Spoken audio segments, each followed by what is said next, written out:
Outside Bethlehem's hospital earlier this month, Ismail Hawaja sat sick with grief. The Israelis had killed his wife Huda, he told CBC, with an explosion at their home. As is often the case, his story of abuse by soldiers couldn't be verified. The army had nothing to say, and what was happening inside the refugee camp was off limits to foreign reporters. But not to the Israeli media. An Israeli camera went right along with the soldiers, right into the briefings, and right into the Hawaja home. The army blew off the door and inside found Huda Hawaja mortally wounded on the floor. Ismail Hawaja clearly thought at that point his wife would live. He begged the army to let an ambulance through. There were delays. The camera captured the terror of the woman's young daughter and her brother's attempt to stop her from showing the soldiers her fear. After the mother was finally taken out, one of the soldiers spoke to the news crew.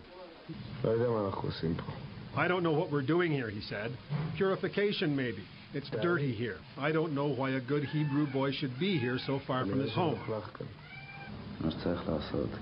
Another soldier said he approved of the operation and that it really wasn't so bad. The soldiers then tore the house apart, evidently looking for weapons. In another scene, a girl begged soldiers not to demolish her home's wall, but in vain. Soldiers commonly smash walls to get into adjacent houses. This tape was actually not supposed to be aired. The arrangement is this. All three networks here agree that if the army doesn't like what's filmed, the footage is never broadcast. In this case, the army decided this tape was too embarrassing, too damaging, so it ordered it shelved. But this past weekend, Israel's Channel 2 decided to break the embargo, and the army and the government and a lot of viewers did not like what they saw. This Israeli official, who strongly condemns Palestinian censorship, had this to say. I would have expected, a little bit more, I would call it self-censorship on the part of the Israeli media. Israel's second biggest newspaper splashed it all over page 1 today under the headline, "Gaffe." The army, after trying to suppress distribution of the pictures, expressed contrition for its soldiers' actions.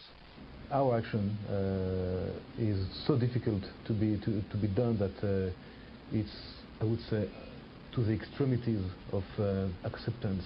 And regarding the delay in evacuating Huda Hawaja, the army said this. It's a mistake. Neil MacDonald, CBC News.